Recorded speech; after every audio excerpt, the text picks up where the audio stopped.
what's up, everybody? Welcome back to another Scale Riders podcast episode number 180. I am your host, 65 Lokes, covering model car culture from around the world. We are traveling all the way to Florida here in the U.S. to interview the one and only first time on the podcast, Aerev. He is, as you guys know, the carbon fiber king, known to put like pretty much full carbon jacket on cars. And he just got featured in the most recent Tamiya model magazine. I mean, this is an international magazine that, goes everywhere around the world. And I mean, to be on there, it's very difficult. The man did it. He's doing great work, high level work. So let's just get right into it. I hope you guys enjoy this episode. Hello? Hey, what's up, bro? How you doing? Welcome to the podcast. Hello, what's up, man? How you doing? I'm doing well. I'm excited, man. I've been excited, waiting for this moment to finally speak to you because I have so many just questions and different topics that I want to cover on this episode. Awesome. Yeah, I'm excited too. It's really great that you're doing all that stuff. It's something different from the hobby itself, but it's definitely connecting. So, it's very exciting. Nah, So, thanks. Yeah, I wanted to start things off with the most recent build that you just completed, the Nissan Fairlady 240ZG by Tamiya. Uh, yeah. Tell us about that. How the types of products from brands that you used for this. Um, well, Splash Paints, which you definitely know, he kind of wanted me to deal with their products, even though I did deal with their products like in 2018 and stuff like that before. But as you know, I do a lot of carbon. So he kind of sent me the model. And first he asked me if I want to do it. I was like, yeah, why not?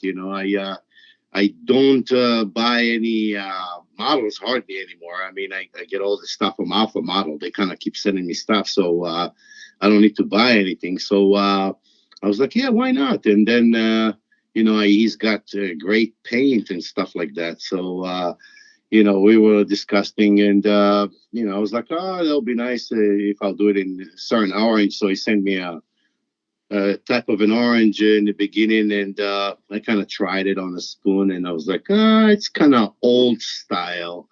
And it would look good if I just kept the car like in an old school style with all the stuff on it. But I kind of wanted to mess around with it, and I knew that I had the RB26 engine that I had for a while, and I never had a chance to use that engine. So I was like, oh, maybe we should try like a brighter orange. And then he kind of showed me was a poppy red, and it's like really orange red. It really depends on the light. It's this color is really amazing. How depends on how much light you put on it. If it's bright, it becomes orange. If it's dark, it becomes like reddish, which is insane color. So I kind of like the color, and basically, he sent me all the paint and stuff, which he sent me the primer and like pure white and stuff like that. Because what happened with this model, if I wanted to get that kind of color, the exact way it looks with his primers, he's got like a white primer, but it's really got some gray on it. So and I had to use only his products, out of courtesy, and of course, it's his idea and stuff like that. So we kind of joined together. So I used this primer, and I was like, and I put it on the spoon. The paint the color kind of changed. So I was like, So he goes, you should definitely try, should put on some pure white on it. And I was like, oh, we're gonna have to put a lot of paint on that car. So I guess I had to paint it in pure white, which is already a paint job. And then I painted it with this, poppy red. And, this car already had like 6 coats of paint on it. So I was like, I hope it's not going to get too thick on me and stuff like that. But his paint is amazing, so I was very happy with the quality. I mean, it really sticks nice. And from the primer to the pure white to that orange to that poppy red, It really stuck nice to the car. So I kind of was very happy with it. And then I was like, I had to do some carbon fiber decals to it. I was like, what should I do? And I was happy that they had some of the parts separated, like the rear wing and the hood, and they had the fender flares and stuff like that. So I was like, oh, that's cool. I'm definitely going to put some carbon fiber on it. And I kind of put it together, and basically it was time for me to start messing around with that RB26, which is a hobby design product. It's not from the original box, which I was very excited because it's been a while since I did an engine. It's like all the models that I'm doing with Alpha model and other stuff didn't come with any engine. So I was like, oh, it's great. It's finally I get a chance to do an engine on a model. So I was very surprised how I kind of put it together a little bit. I actually started to try that motor before I painted and everything. I didn't want to mess up anything, and it was kind of the engine base kind of separated, obviously, from the body, so it was easier for me. So I didn't want to paint anything. I tried, and it looks like everything will fit really good. I didn't have to do any cutting or any special modification or anything crazy. As a matter of fact, I was surprised that the transmission fit right in the same location as the older engine that comes in the box and the transmission mount. So I was like, wow, this is great. So I kind of went with it, and I kind of got everything together, and then I was like, okay. I knew that some of the intercooler pipes and the the air cleaner pipes were kind of sticking out because it was really meant for that was for a GTR, not a GTR. I forgot the name of that car. This is crazy. On the new engine that you were the aftermarket one that you were adding on there. Yeah, it was basically meant for different Nissans.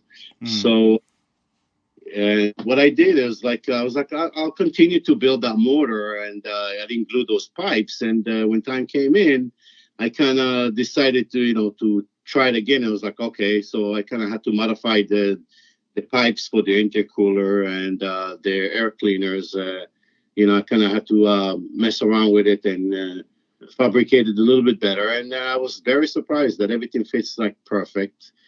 It was like a huge surgery. I kind of, you know what I mean? I was like, it looks good, dude. Like everything looks so good together. I didn't know. I honestly thought, man, that must be the engine that comes with the model.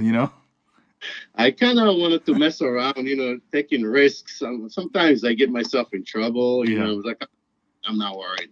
I'll figure something out. It's only plastic and glue. And if I have to cut something and fabricate something and paint it all over again, I will do it, And, I just had to fit a little bit better, But I was very surprised. That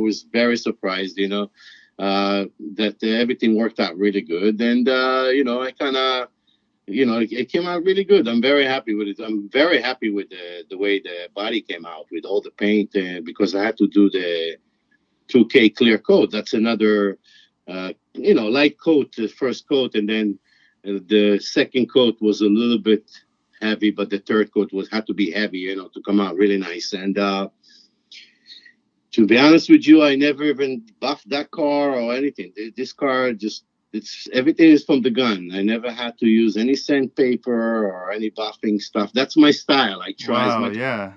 I try. It's because I'm very neurotic about my paint boot.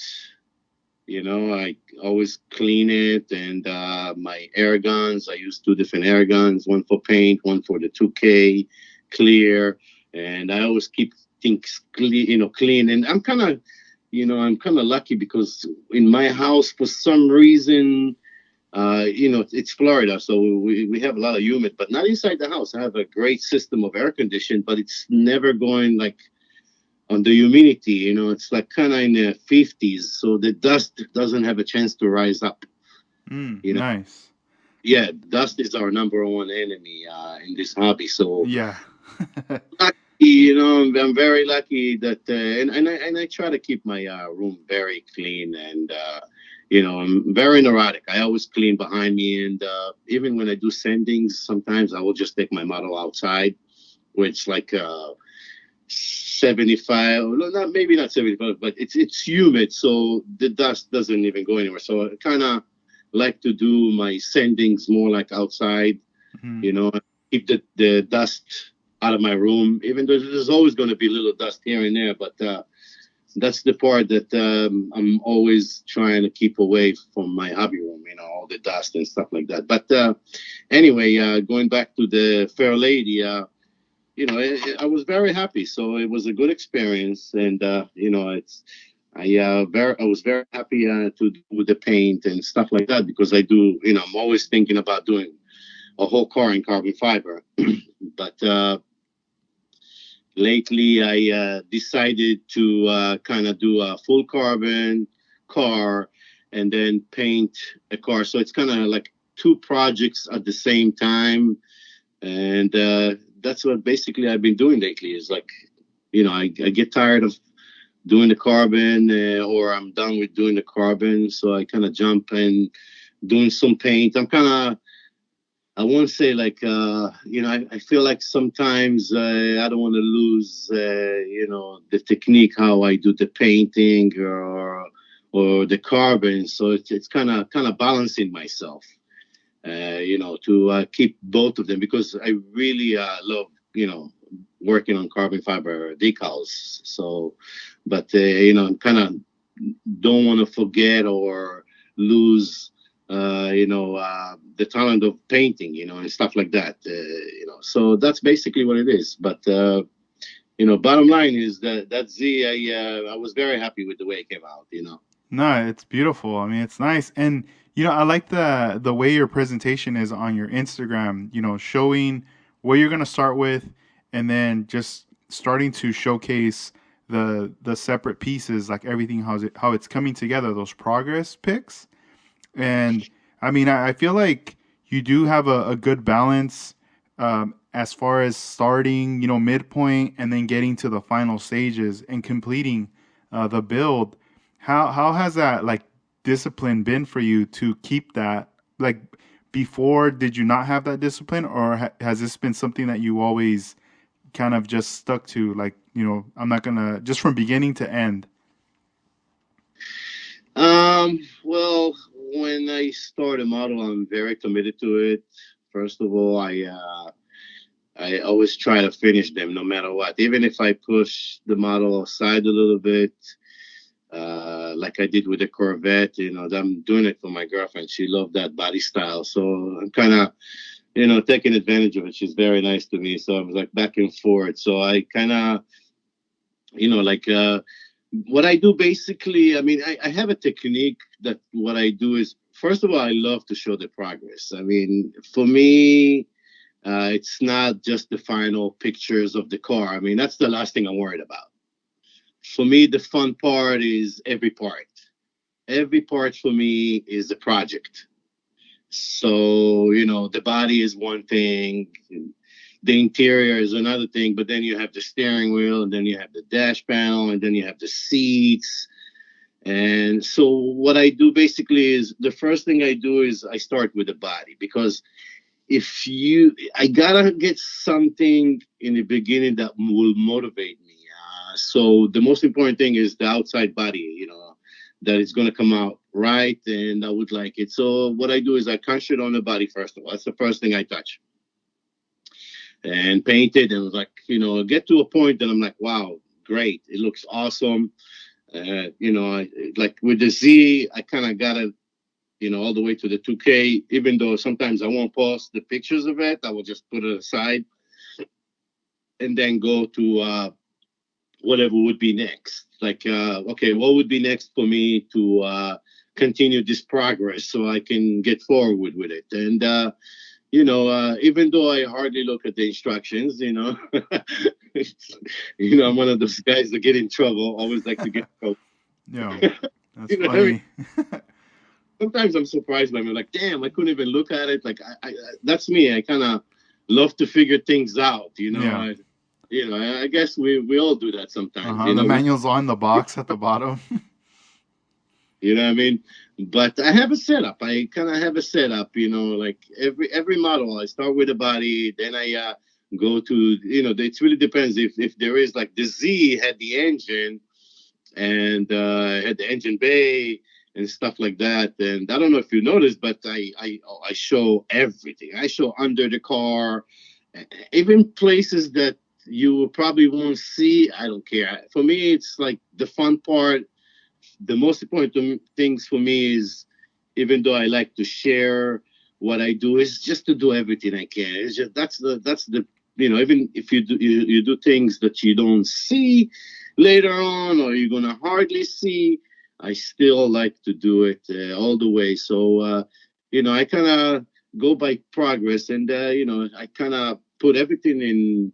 I have like special cases that I put the stuff away because I'm kind of always worried that something might get damaged. I had situations before that something falls on a part and then damage it. So I kind of store it in little storage boxes, special boxes that I have. Oh, And nice.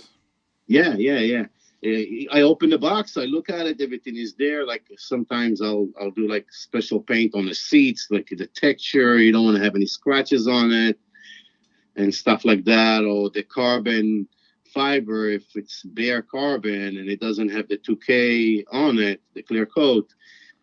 Anything that will hit it or touch it in a wrong way or get scratched, then it might rip. So I kind of trying to prevent, to have those kind of problems. Even though, again, I will fix it, but I'm kind of neurotic about it. It's like a systematic. It's like it's like I designed a system that would be preemptive from having any issues later on or any stuff like that. And that kind of keep me on. And then I go with the flow. And if I get bored, I just go to something else. Or if something doesn't look right, I go to something else, and then I go back. And usually, what I do is I try to finish all the parts, everything, before I glue them.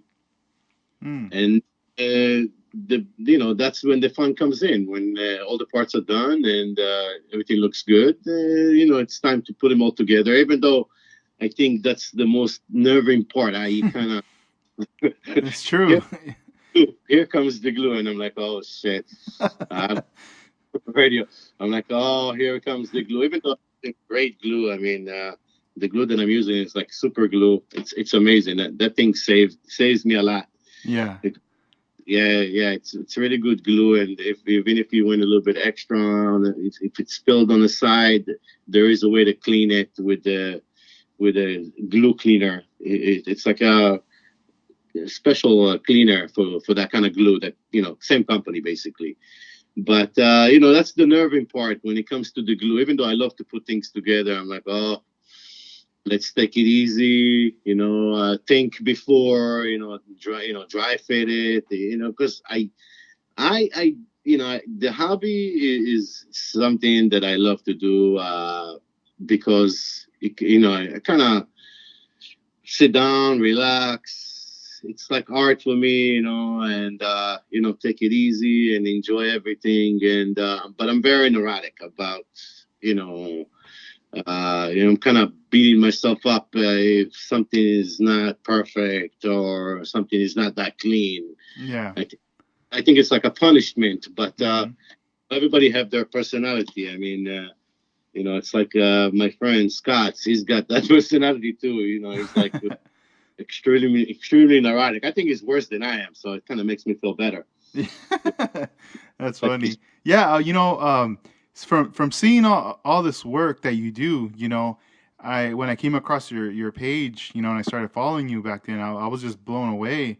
And now that, seeing you, through the years, and now just like, having this opportunity talking to you, I have to bring up, this is something probably everybody wants to know, but you know, when did you get started? How did this all start with model building? Your involvement, how you got exposed to it, just tell us your history with model building. Um, you know, basically, I always loved cars. I My father is a car guy, and I mean, and he was a mechanic, and I grew around cars all my life.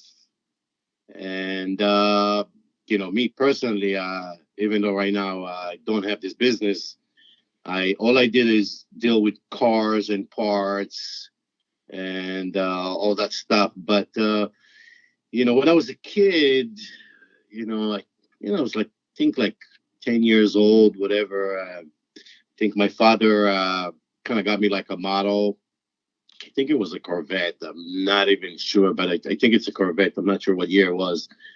And he got me the model, and because I always like to sit down and put things together and paint, and like art, and so I started, I think, when I was like 8 years old, but don't ask me how that came out because all I like, it was, my memory is kind of cloudy on it, but I remember that I never painted the body. All I will do is, I had like brush and paint a little bit, and then, I really like to put the engine together and stuff like that.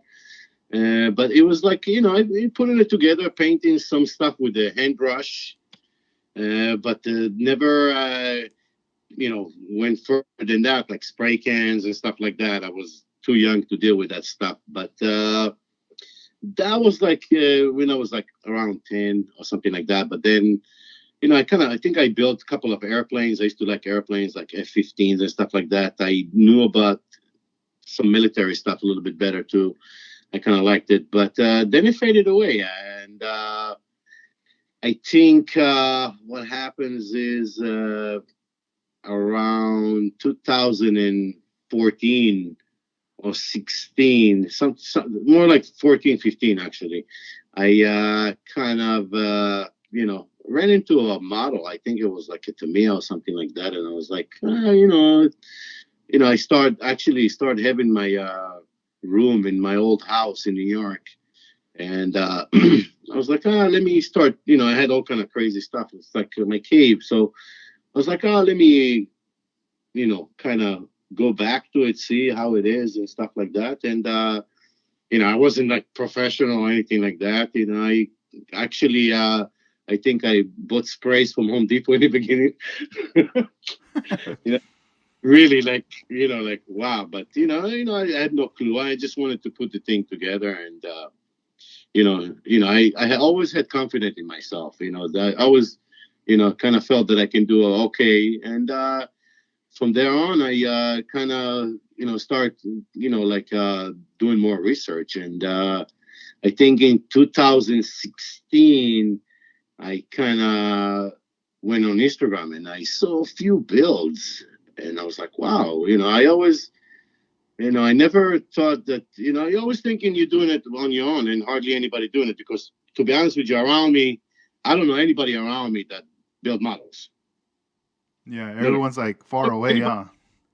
Like you tell me the closest person to you that build models, none, zero. You Dang. know, no relatives, nothing, absolutely nobody around me. Uh-huh. So it kind of, it was like my thing, my thing that I was doing. But, basically, I start getting into it more in 2016. I was doing a little bit in 2014, 15, but in 2016, when I started going on Instagram, I was like shocked. I was like, wow, I saw, people, building them a lot more advanced.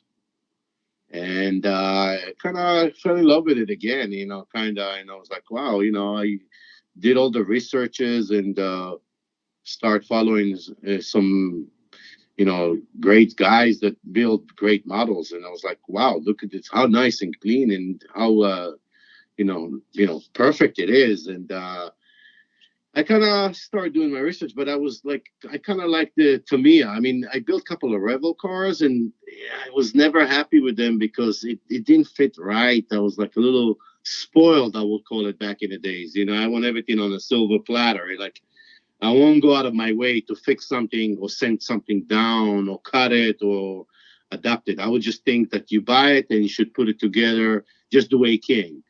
But when I started getting the Tamiya models, I was like, wow, this is impressive. Everything kind of fit perfect and stuff like that. So my motivation became better. Yeah. And, you kind of feel good about yourself. And so I started with spray cans. You know what I mean? I'm shocked till today how good I can spray with the spray can, because it comes out of the spray can. If you hit a certain places, it could be like too much paint and stuff like that. So I kind of made like a technique that, I don't go by how much spray I put on the body. I go with the light. Like, I would always find a good glare of how much paint there is on the model, and I would just fill it up as, slowly. I won't go fast. I won't go like shh.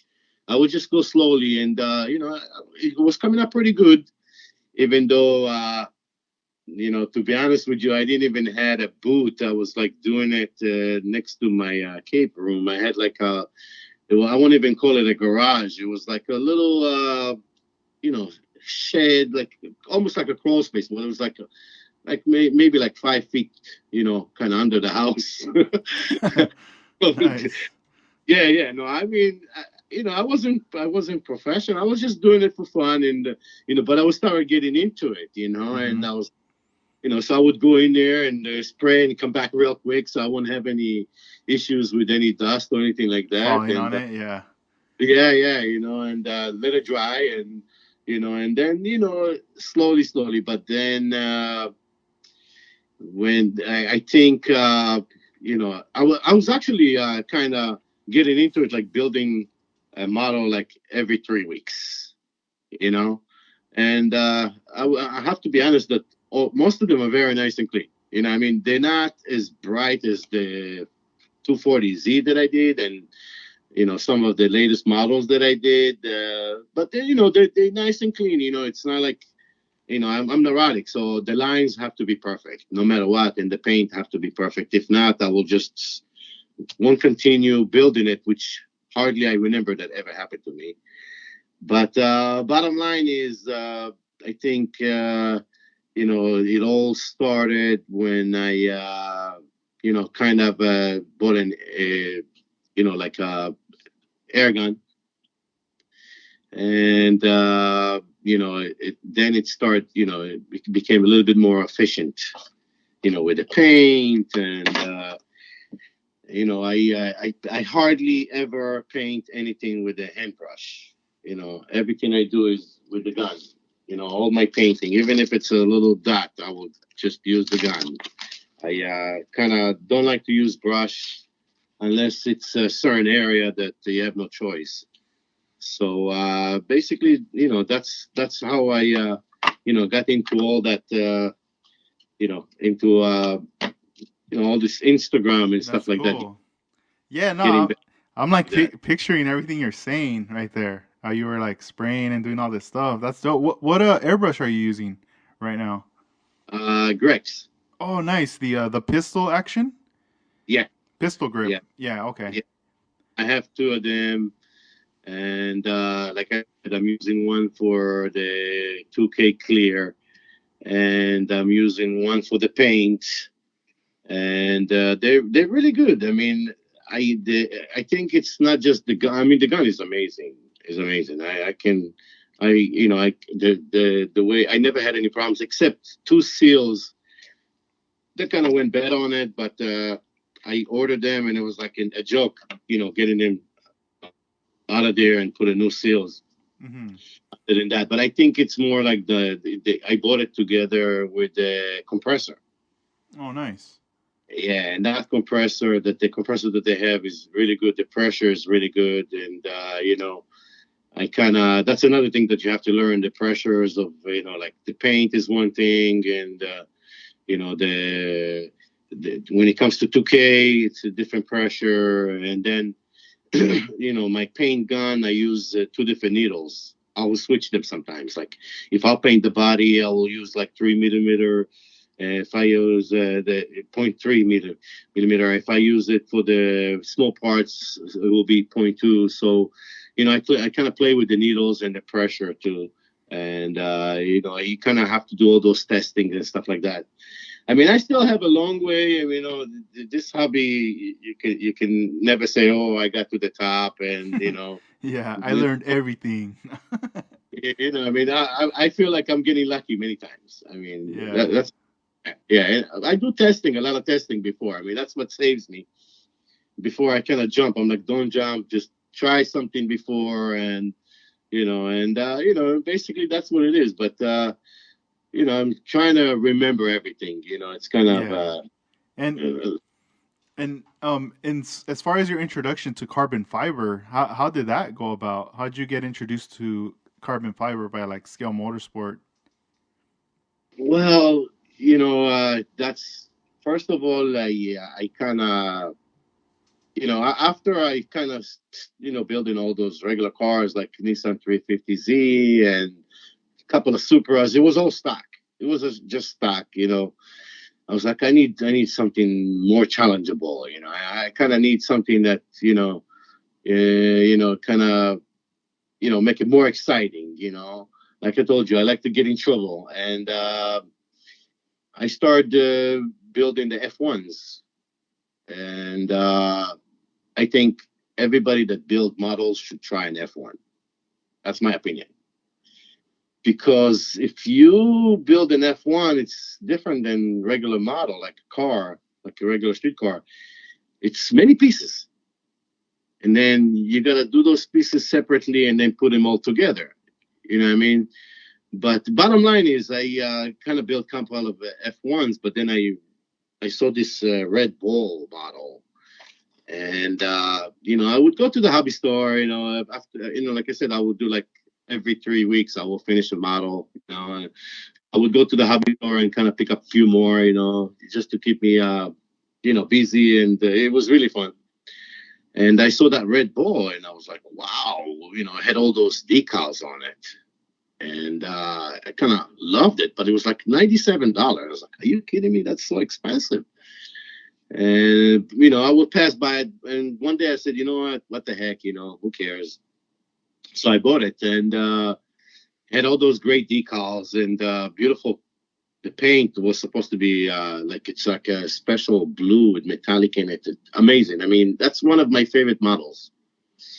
But the problem is when I did my research on it, I was like really getting into it. Like, well, I'm going to do this professional, and I'm going to show everybody how far I'm going to go with this. I'm kind of building motivation in my head. We always do this in the room by ourselves. But I was kind of excited because I just started on Instagram. So I was like, I was excited to see that there is people that build in models like I do. So I kind of felt good. So I wanted to push it a little bit further, and I realized they had like carbon fiber on it, and it didn't come with it. It just didn't come with carbon fiber. I was like, whoa, well, what am I going to do? I saw other people building it with carbon fiber, and I was like, if I build that model the way I want to build it, and it would not have those carbon fiber decals, for me, it's a loss. I don't want to be the best, but I want to have, something comparable, and that's the fun part about it. So I kind of did my research, and was like, there's a company that sells carbon fiber decals that's ready. The pre-ready, just like any other decals that you buy. But I was out of luck, and I couldn't get it. I was like, they sold out, and I was like, really, like, what am I doing in here? And I continued to do my research, and then I find out that there is a company by Scale Motorsport that sells sheets. To be honest with you, I had no idea. I had no idea what I was doing. I was like, whatever, I'll order it. It's decals, it's water decals. So I ordered those sheets, and then I started doing more research because nobody literally, everybody that used their carbon fiber decals, they use it from Studio 27, and that's like pre-cut. It's with the instructions and numbers and everything. They just put it on, and that's it. So I kind of did a little bit more research, and I saw that some people creating their own templates.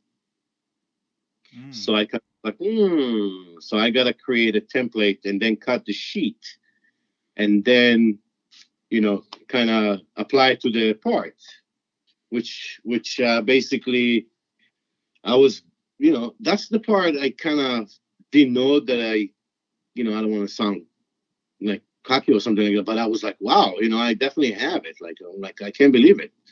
The graphics of it to kind of create the template itself. That's the job.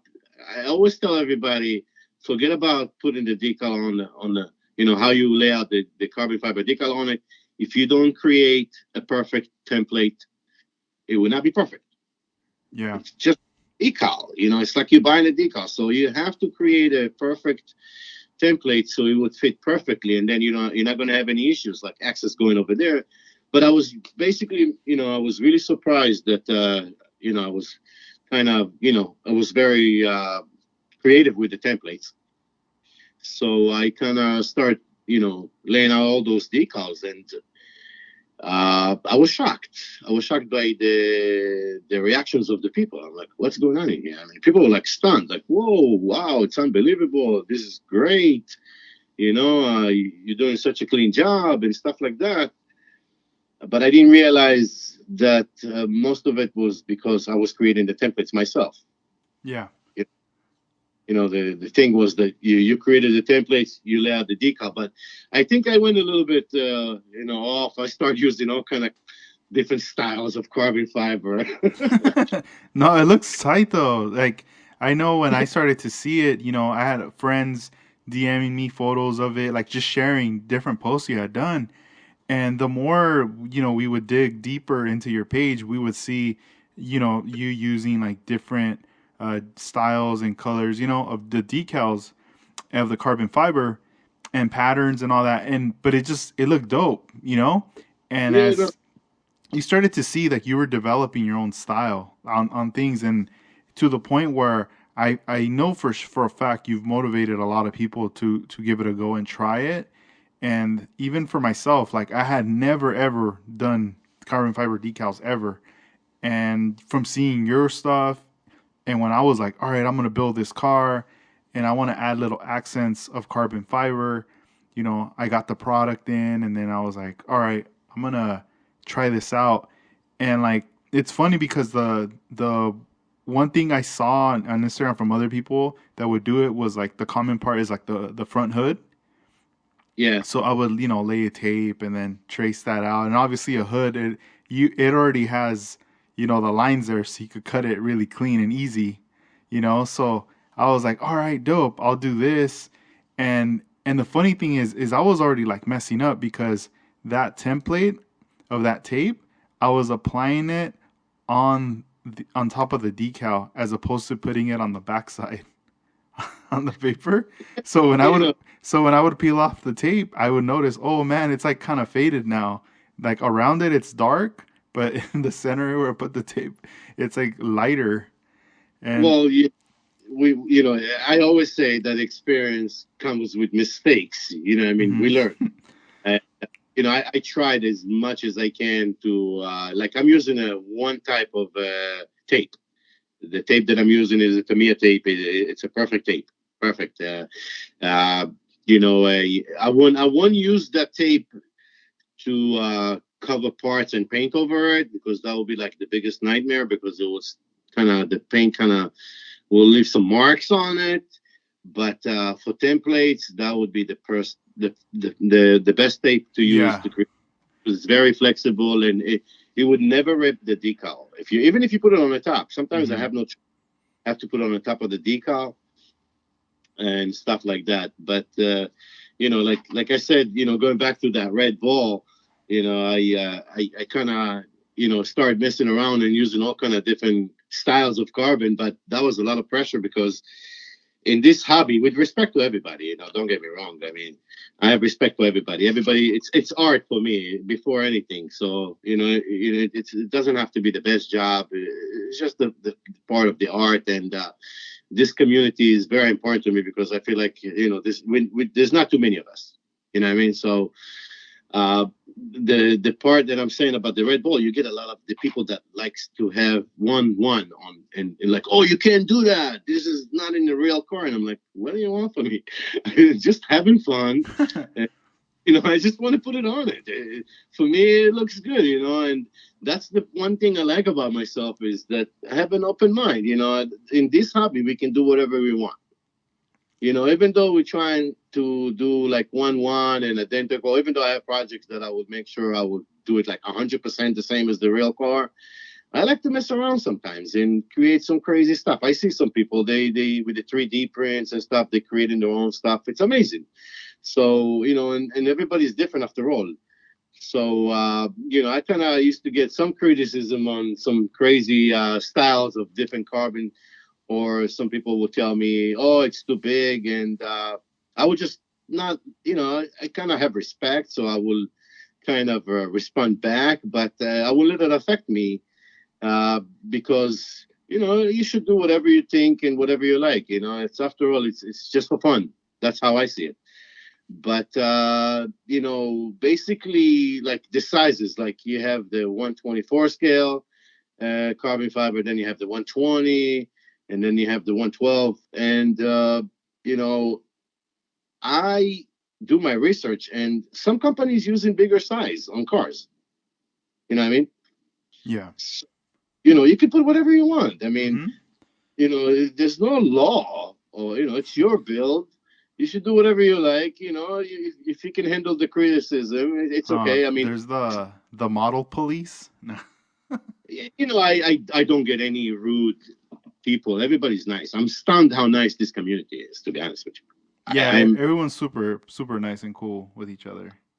I'm stunned. I'm stunned how this community, and for me, the builders, whoever builds is amazing. I mean, I have respect for everybody, but I'm stunned how everybody's nice. Some people want to say something. I kind of try not to say anything bad. I'm afraid. I don't want to hurt anybody's feelings, or if somebody messed up, I'm like, should I say something or whatever? I'll just keep my mouth shut. I don't know if it's good or not. If it's a friend, maybe, but not even. What I mean? It's like they'll figure it out, and they'll learn their way, or we don't stop building, so we just get in advance. But we're getting carried out over here. No, I mean I agree with you. Sometimes we do see stuff, and it's just we have to be careful how we approach it because we don't know how the person's also gonna take it. But if anything, if maybe we could maybe chime in on an answer, like maybe you could do this, to get over that hump. We could. Well, to be with you, I get every day, every day, I get somebody asking me questions every day, and because I do carbon fiber, and it's like it's understandable. Yeah. And I try to help as much as I can, and it's really hard sometimes because writing it down is not an easy way to explain somebody. People need to see. So I go out of my way and create some videos and stuff like that. So try my best to show people or describe them. But one thing about carbon fiber decals is every part is different. You know what I mean? Like some parts require more heat, some parts require more micro set or more micro sole. It depends if it's curved or not. So you can't just give him the, like if it's just the beginner, like if you have no clue, I tell them to go to my YouTube and see how I approach it. But if it's like technical, like certain complicated parts, I try to make videos and stuff like that. So I feel good about it. Like that I'm lucky to be able to help people. To be honest with you, that's one thing that makes me feel good about this hobby too. That you have a chance to help people.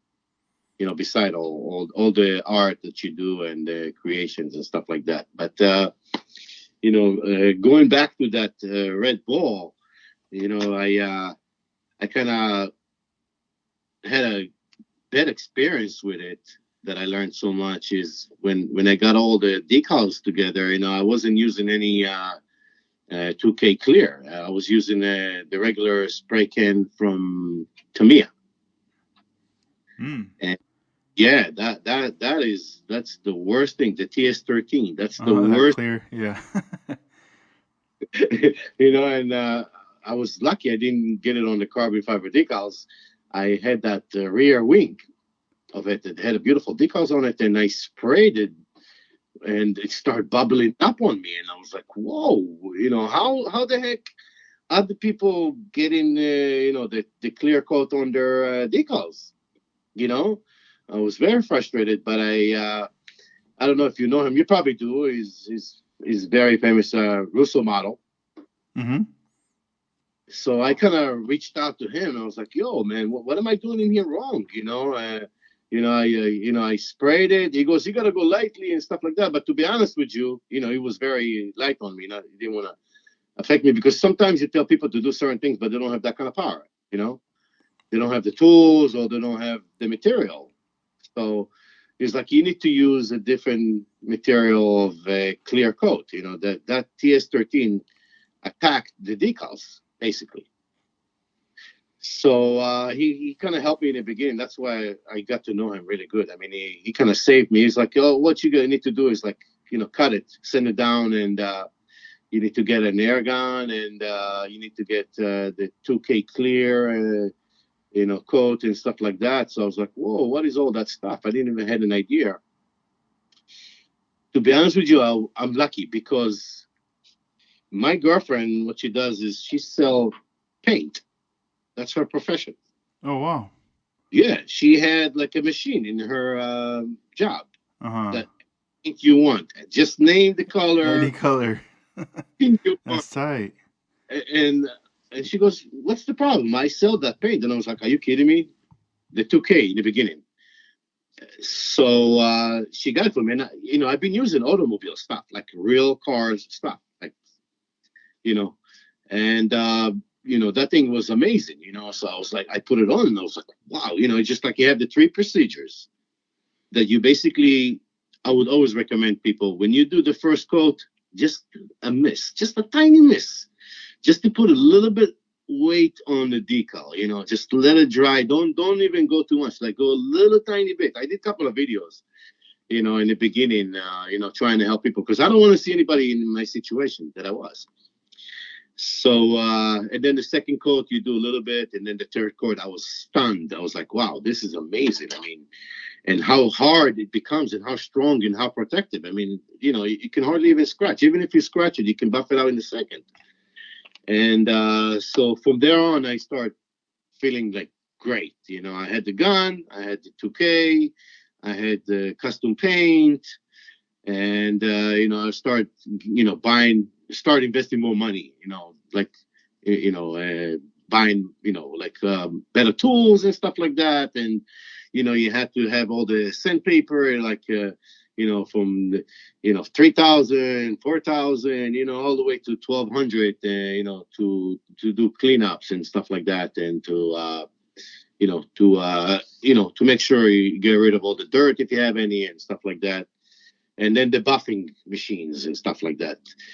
But to be honest with you, I hardly use those things. I mean, there's always a situation, but I'm trying very much not to have those issues. I'm always trying to keep the body nice and clean, except, I had like few cars that I had no choice, like wet sand it and, buff it and stuff like that. In the beginning, you don't know what you're doing. You have some deep scratches and, I get all crazy with that. So I'm trying to avoid all that stuff. But anyway, after I did the red ball, and I realized that people really loved it, and I kind of realized that like, wow, this is amazing. I kind of had I was like, what am I going to do next? I'm like, So Tamiya just came out with the GT, the Ford GT. And I'm like, wow, this is amazing. It's a beautiful car and stuff like that. So I was like, I got to come up with something crazy, you know? Mm-hmm. So let me do half of the car, carbon fiber decals. Most, not really all half of it, but like more like the quarter panels and the rear of it and, some of the front lip and some of it with paint. And, I started doing it. And, again, people was like, wow, I was like, wow, this is amazing. This is great. The motivation that people gives you too, it's amazing. And one thing about carbon fiber decals is you got to be very patient.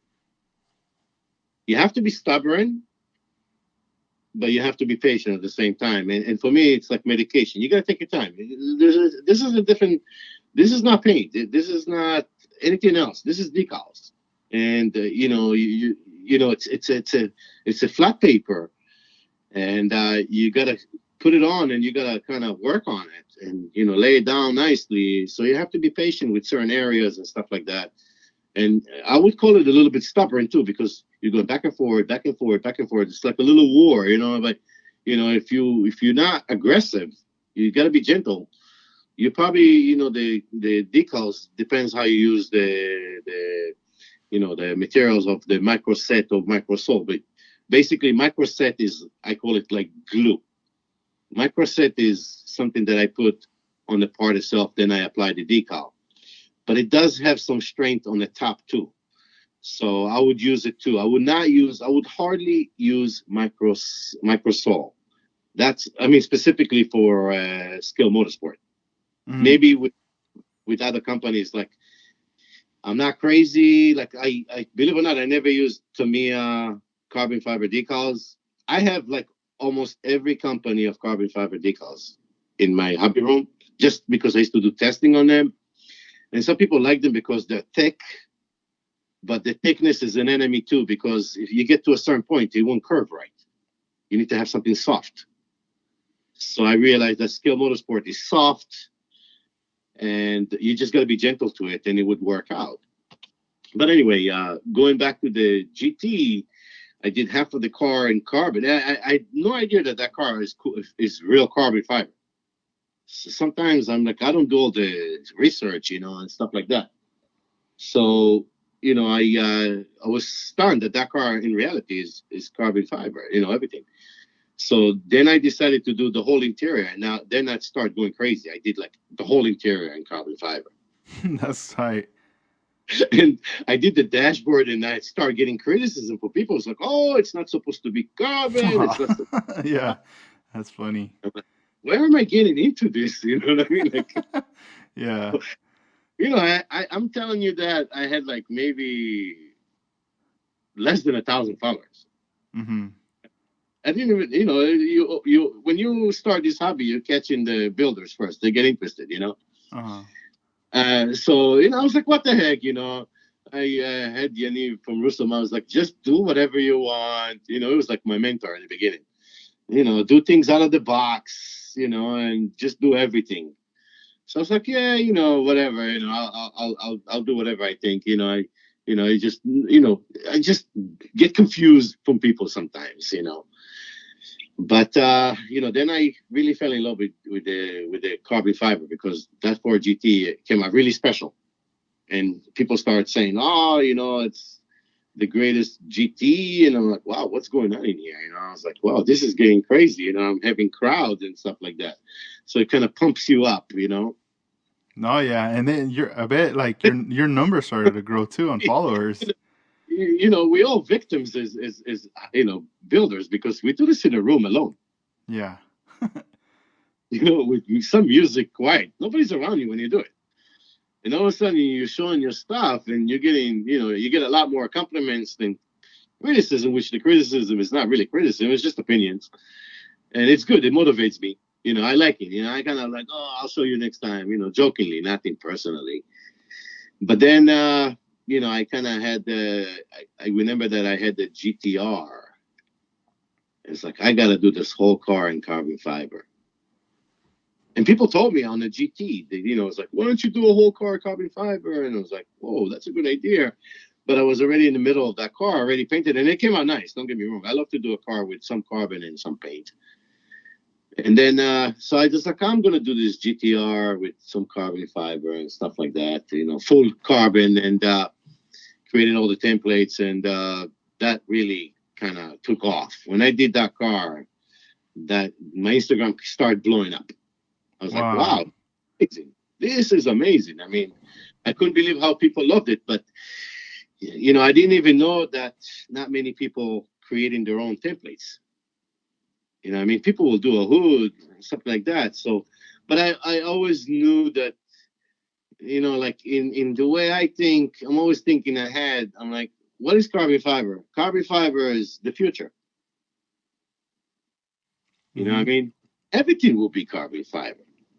And I saw that in 2018 already. I was like, I gotta do everything carbon fiber. I mean, it definitely. I know I'm going crazy sometimes and stuff like that, but I kind of have a passion about it and stuff like that.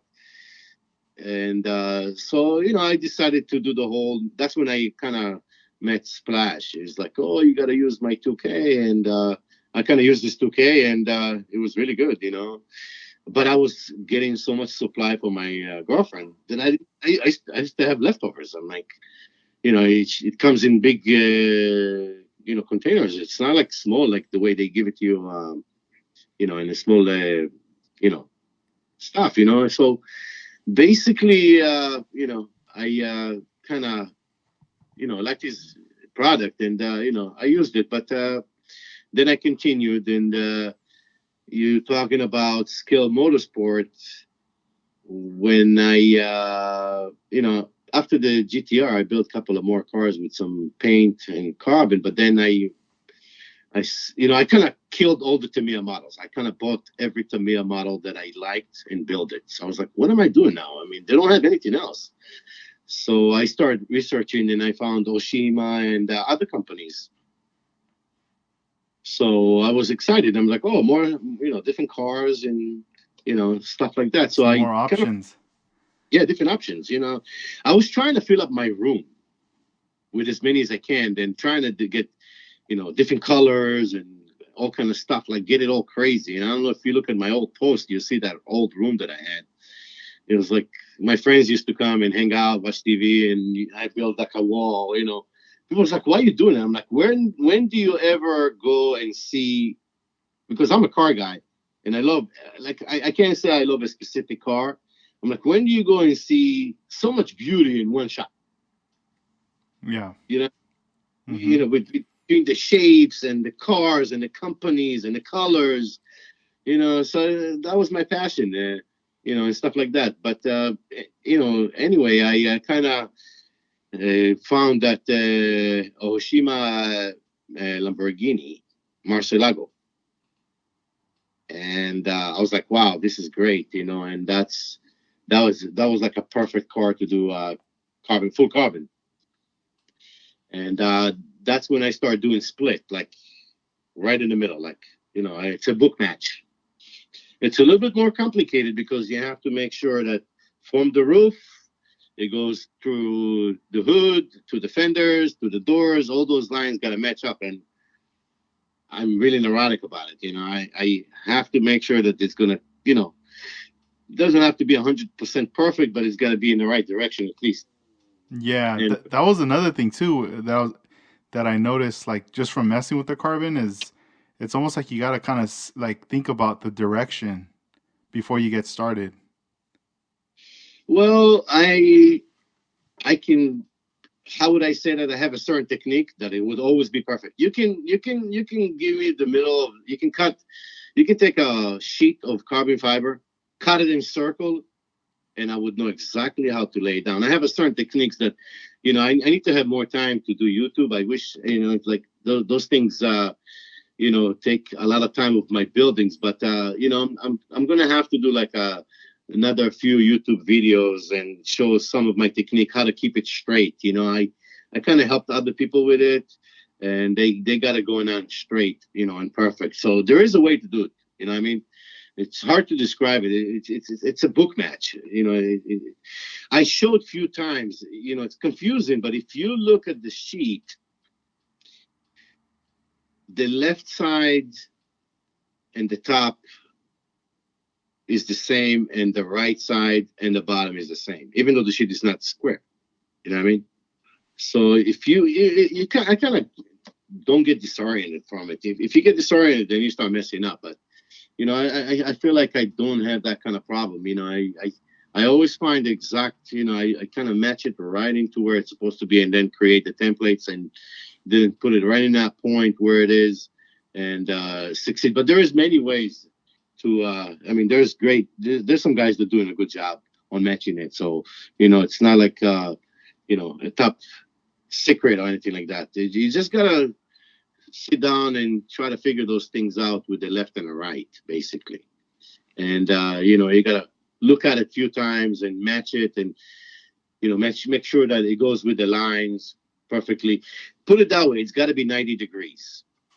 It's Okay. always 90 degrees, however you want to look at it. If you did the right side, the left side would have to be 90 degrees from the decal itself. And that's basically what it is. That's how all my builds are 90 degrees. That's what it is. If you look at it, it would be exactly 90 degrees of the lines of the carbon fiber decals. But bottom line, you're asking me how I met Skill Motorsport. They kind of saw my job on that Marcelago, and they were like, "Wow, you're doing a great job on that car with the split and the book match on it." And I was like, "Oh yeah, thank you." And I was like stunned. I'm like, now I'm getting to a higher level. I'm like, the owner of Skill Motorsport is talking to me. That's tight. Where am I going with all this? Yeah. Did I'm you doing ever did they ever tell you like to come out to their place or their location where they operated from? well. The funny part was their company was 20 minutes away from my house, and I had no idea. Dang, all that time. All this time, they were 20 minutes away from my house, and I had no idea. By the time I figured this out, they already moved. But you'll be surprised because Matthew, he's the owner of Scale Motorsport. I think he's one of the nicest guys in the world. He came to my house. He came down there. He came down to see the models. I'm like, you gotta come and see the models. I mean, you got to see it in reality. Pictures kills it. I hate taking pictures. So, the quality. Basically, I'm not a professional photographer, to be honest with you. I think I need to invest in a camera and stuff like that. Everything I take pictures with is with the iPhone. You know what I mean? And so it's hard because when you do carbon fiber, the camera start, flipping, going crazy because of the lines and stuff like that. And you know, that's why sometimes I put my hand in there because it kind of fix the focus and stuff like that. It's kind of carbon love the color of a hand. I don't know how to describe it on my phone, basically. But anyway, Matthew from Scale Motorsport came down and he saw my carbon fiber jobs and the Marcelago, the Lamborghini Marcelago, and he was stunned. And, we kind of became friends and it was like, he kind of said, whatever you need. I told him my passion is carbon fiber and I want to do as much as I can. I really love it. And, I feel like I want to cover almost every car that I see, So he kind of started, supplying me with whatever I need since then. And, what happened basically is, the McLaren Senna came out by Tamiya. Dude, congrats on that. You were featured on the magazine front cover, issue 321, and this is like their international magazine, Tamiya Model Magazine. McLaren Senna full carbon jacket. Tell us, like, I mean, how's that feeling? How's that feel like to be on the cover of that magazine? I am still stunned, to be honest with you. I never thought I would, look, I don't go to shows and stuff like that. I keep it for myself. And then Instagram, and then to have your car featured on international magazine, I was like, are you kidding me? I was like, what am I That's a famous big of? accomplishment right there. That's awesome. Like how far this hobby can go, I don't have expectations. It's like a disease that I have. I love to do it. I enjoy it. It relaxes me. I love the challenge. And, well, I'll tell you the story. I mean, well, first of all, like when the kit came out, I was like, wow, look at this car, man. I would definitely kill it with carbon fiber decals. I would kill it.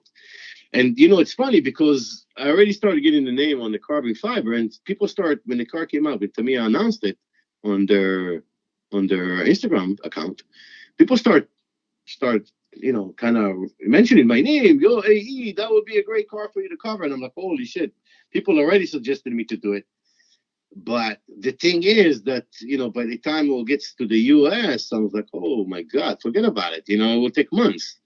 So I kind of spoke to Matthew from Scale Motorsport. He knows some of them from Tamiya, their business, So, I told him, hey, maybe you should pull some strings and, we can, you can, maybe you can get me that car. Start, being too friendly with him. But he was very nice to me, very nice. I mean, we really buddies. We talk a lot, a lot. We talk almost every day, and we talk about a lot of things. I mean, we can get to that later on. But so basically, I don't know how he got it for me, even though I think I was like one of the first or the second in the U.S. to get it.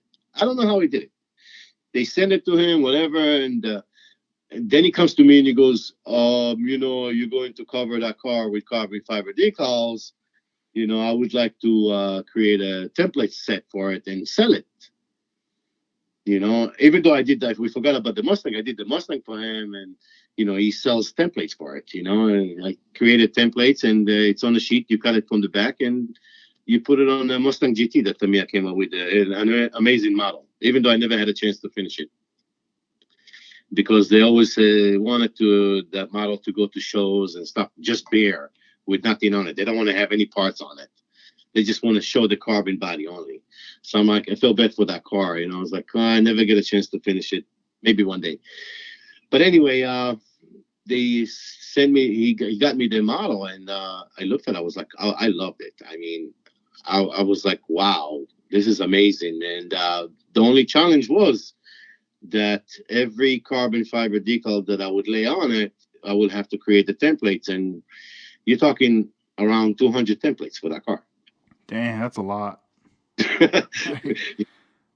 there's one thing is to put the decal on it, done, it's over. But you have to save the templates and put it aside and cut it and make sure when you lay it down the way they want it, it have to be perfect and have to be straight, to match from from the fender to the hood to, and that car is extremely. It's like an F1. I'm happy that I built F1s because the Senna is just like an F1. It's many pieces and then you put them together. It's a car. So from there on, I was really really happy with the way it came out. I was like, wow, this car, a lot of people think it's complicated. For me, it was really easy because it's separate parts.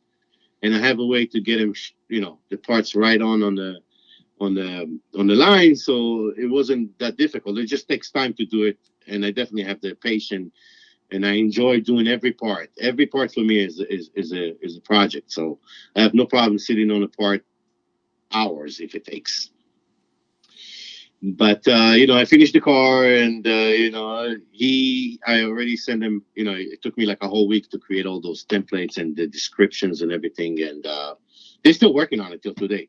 Actually, it should come out. The template set should come out maybe in September, maybe later on. But this is like, it's funny because when he came to me to do the Mustang GT, I was like, oh, that's great. It was like 2 sheets. When he came and asked me to do the Senna, I said, now you're asking to, comparing to an apartment to a building. The Ford GT is. Yeah. That Senna is like a building, you're kidding me? And heard about me. A lot of sheets right there. You have to sit down and describe it, like which one would go where, and you have to take the Tamiya numbers and put the number of the part of the Tamiya. Like the diffuser itself have 32 templates. Just the diffuser on the bottom. Damn. So, it took me about a week to sit down and figure all those things.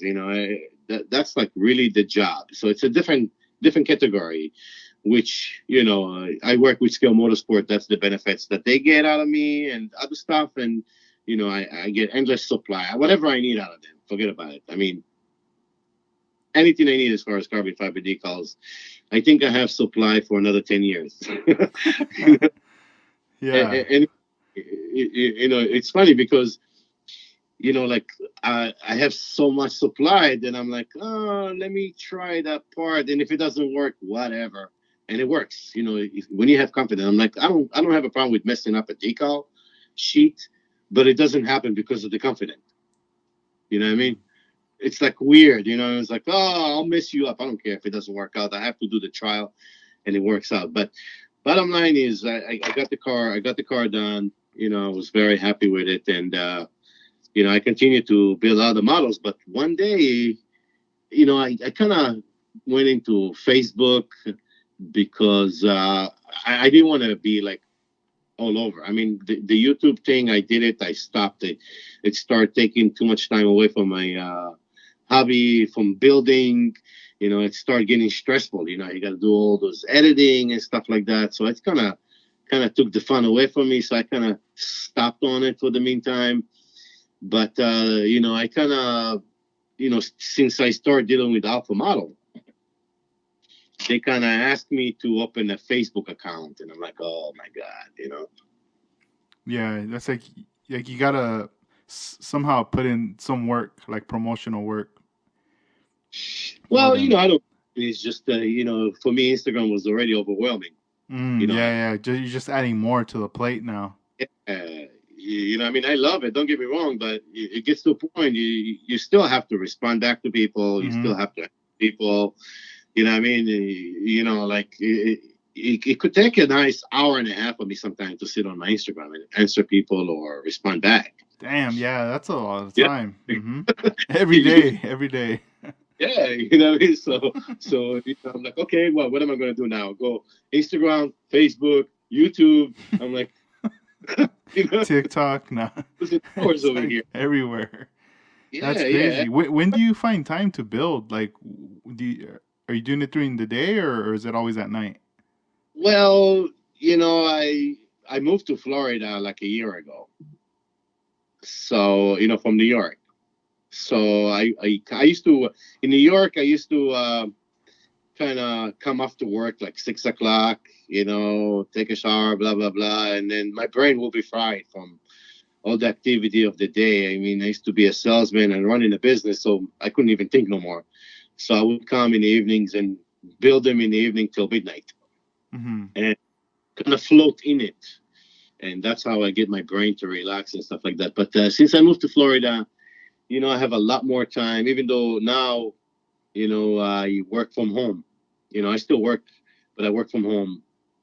But Nice. I time. But most of my buildings, would be the best part for me to work on my models would be on the weekends. The Like, Saturday, Sunday. yeah, but I have to choose one day. One day is for my girlfriend. She's awesome. I mean, she's the greatest person in the world. She always supportive of me and stuff like that. So it's either Saturday or Sunday that I would put hours into it, like a lot of hours. And during the evenings,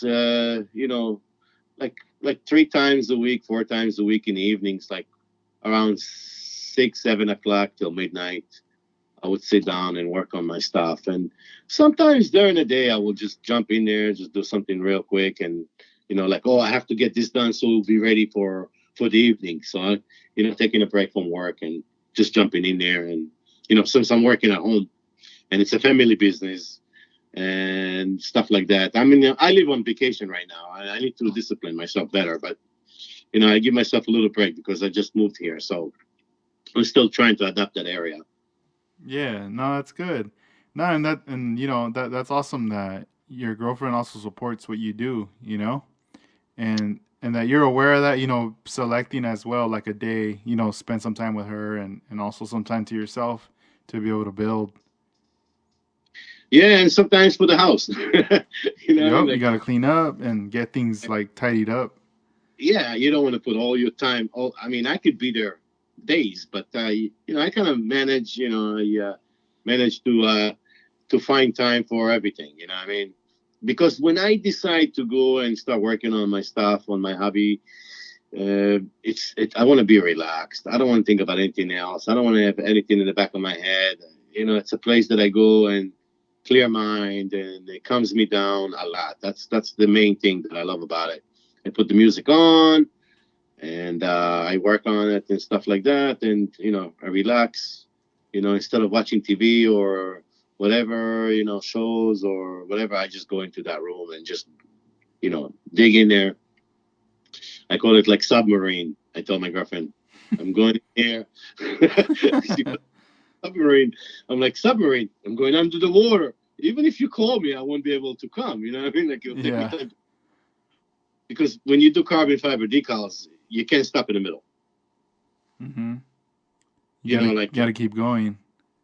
some parts, like I'll give you an example. The rear bumper on the Audi, A4 that I did is a tough matter. It takes about an hour plus, and the decal could dry, so you got to get it wet. It's like a surgery. It's like back and forth, get it moist in there so it won't dry on the other end, and then go back to the other side.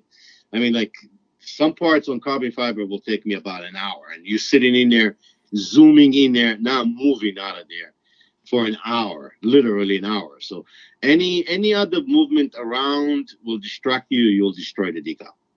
That's how critical it could be sometimes on certain parts. So that's how it is with carbon fiber decals. You gotta stick to it. So that's like what I call like I'm going in a submarine and I'm under the inside the under the water, and it will take me time to come up. But no, she leaves me alone. She's definitely supportive. She's like my research person. I need this, I need that. She'll do all the researches and order for me and get it for me. I mean, I'm blessed. It's awesome to have a partner that supports a hobby that you do and something you love. Yeah, no, you're right. I agree with that. Yeah, because it's better to have a clear mind and everything when you're doing it, because it would suck if you're on the workbench and then on the back of your mind you're like, oh man, I gotta take out the trash in like 30 minutes, or I gotta go over here and do this, and it's like you're not even comfortable at that point building. Like I said, I make sure I get everything done. I mean, she have her things that she needs me to do and stuff like that, and all that stuff. But anyway, we're getting carried out crazy in here. How do you ever has this ever happened where you're like, all right, I'm gonna build, I got all this time, and then you sit there and then kind of like nothing gets done, or and you kind of you feel bad like, damn, I like wasted some time. Do you ever feel like that? I don't have that situation. You know what I mean? Like the worst car I think that I neglected was the Corvette C4 that I worked on. Hmm. But I that car is considered done. Everything is done. So I don't remember anything. I like to finish everything. You know what I mean? Like I would only go like two models. Like I want to expand myself. You know what I mean? Yeah. So yeah, it's. I see what you're saying because I have all those other models that keep coming in. Like Alpha Model keeps sending me that stuff, and I'm like, Here's some more. Build these now. oh, I wish I could do that one. But Yeah. you have to finish the model. You have to. Hmm. You create a habit that you don't finish it. It's not a good thing. You know what I mean? I Yeah. don't want to be in that position. I want to finish them. For me, a mission have to be accomplished. You know what I mean? Uh, some are coming out better, some not. But I will push it. I don't. One thing I like about myself is there's no timing. There's no time how fast you gotta finish that model. You gotta take your time, enjoy it. Every model is different. Even if it takes you, 3 months, who cares? You know what I mean? We're not in a race. There's no racing here. So, like I would put it aside and like do the other car like I did with the Nissan. Like I did some of the Corvette and like the Nissan, I got most of it done. I'm like, oh great, but I started getting tired of it. So I was like, oh, let me go back to the Corvette. And I don't know if you noticed, I took a 2JZ engine and I shoved it in a Corvette. And I was like, what would be how people will react to that one? I can't wait. But that's something that I wanted to mess around with, and I was surprised how it fits really good in there. I had those two engines for forever. So I wanted to do something crazy, and I was stunned how perfect that engine fit in a Corvette. Even though realistically, it's insane, Hmm. you know, to take a two JZ engine and put in a Corvette. I mean, if somebody would do this in reality, it would be probably a extremely fast car. But I allow myself to do whatever I want, and mess around a little bit, do some crazy stuff. And it's for my girlfriend anyway, for our office. So I was like, she wanted to have an engine, and the engine that came in the Corvette was like hardly anything in there. So, and it wasn't so great. So I was like, let me mess around with it. I don't care. It's not, if even if I mess up, it would still be okay. But it came out good. You know what I mean? So I kind of jumped in between the two models, and they both are done. You know what I mean? Like, they're both considered done. I just got to post a few more pictures on them, and that's it. And I can't wait to I have a few projects that I'm going to work on like GP modeling. Mm-hmm. You know, modeling. He kind of wanted me to do it what I did with Yaniv. Like, Yaniv sent me the model and the Bugatti, and I did the carbon fiber job on it, and then I sent it to him, and he finished it. Oh, dope. So, It's a yeah, collaboration right there. yeah, it's fun. It's really fun. Like, it's like something different. I don't know how to explain that. It's like, like, why not? You know what I mean? Like, he's got his thing, I got my thing. I mean, if you ask me personally, I would rather sit down, cover everybody out there, and just let somebody else continue to build. I mean, that's how crazy I am about applying carbon fiber decals to the body. Mm-hmm. It's the challenge. Like, can I do it? Can I would it work? And it works out. So basically, GP Modeling sent me his model. It's Alfa Romeo by Alpha Models, and that's my next project. I got to wrap this car up with carbon fiber decals and send it to him, and he's gonna finish it and continue. And then probably do another two more. Like, I definitely probably do another full carbon and another paint. I want to do like both. Like, pick two models, start with carbon fiber decals, get it done, then go to the other model, do some paint on it, get it done, and then go back. Back and forth.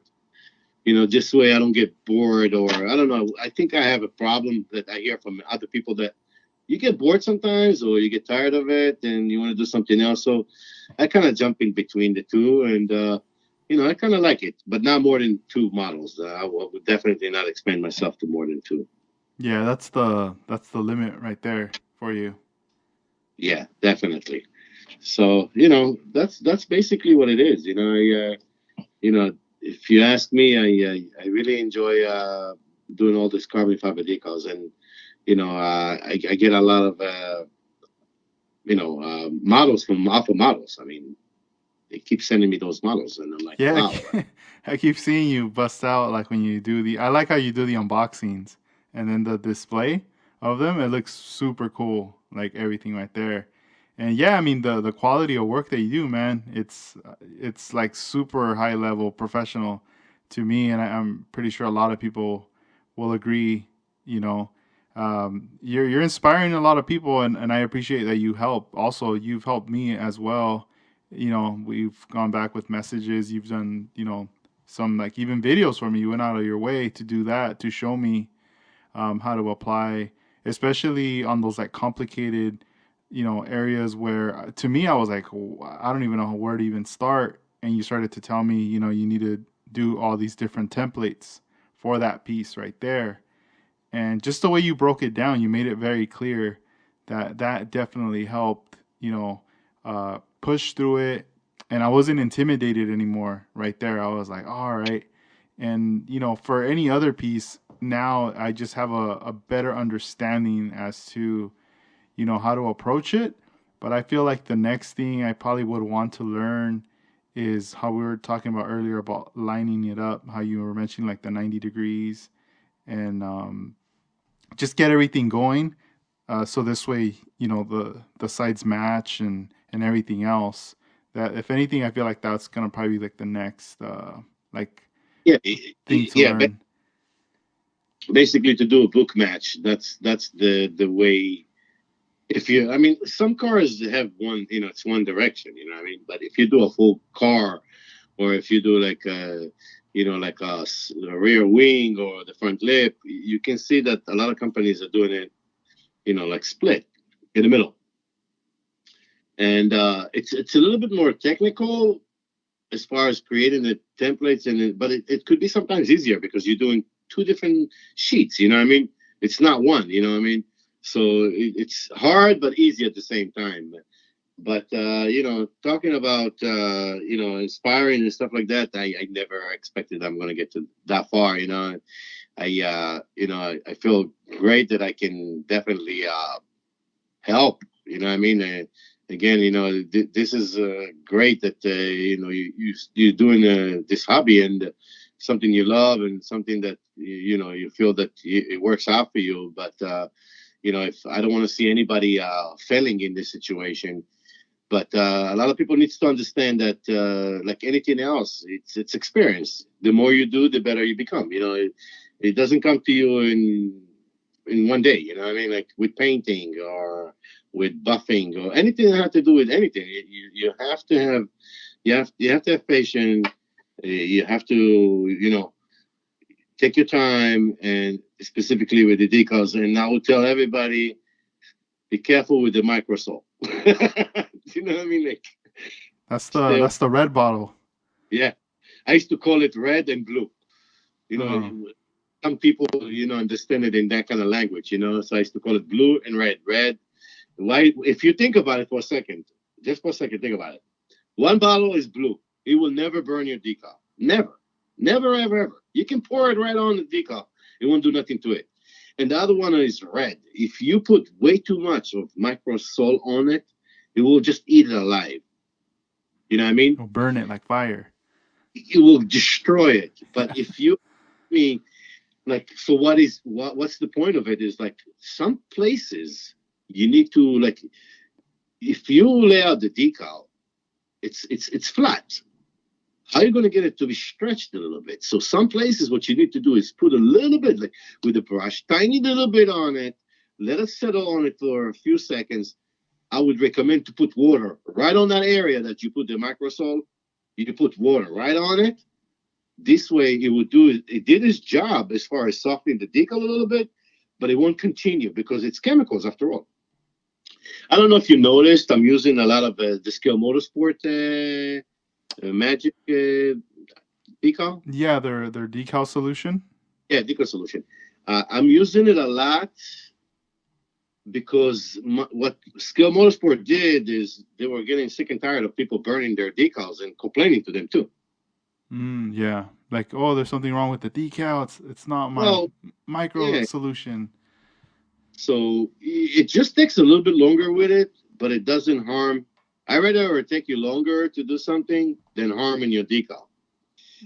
But people need to understand that you have to be careful with those chemicals because they're very strong and they'll definitely destroy the decal if you put too much of it. Specifically on the microsol, definitely it's a very strong product. So I would always recommend people to be careful with it and like use heat.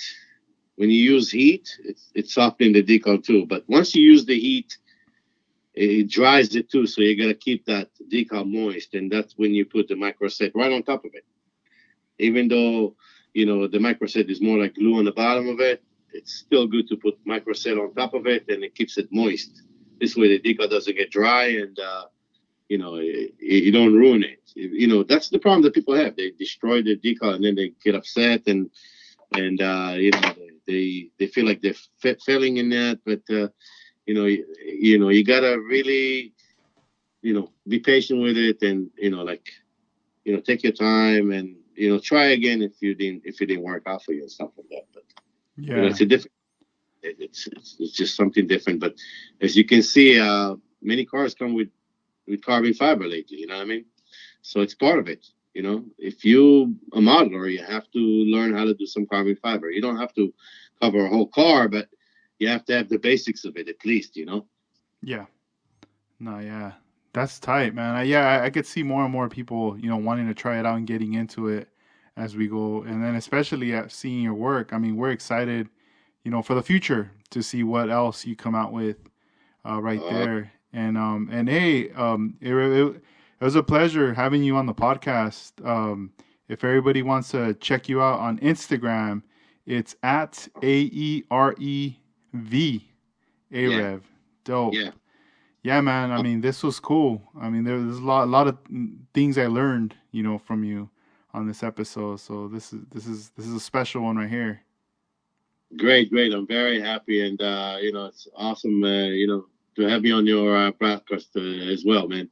No, thank you, and thanks for taking the time as well. And let's keep in touch. So this was episode number 180 for everybody that's listening. I hope you guys enjoyed this episode, and I hope you have a good night, Aerev. You too, man. Take care, bud. Yeah, thank you. Take care. Bye.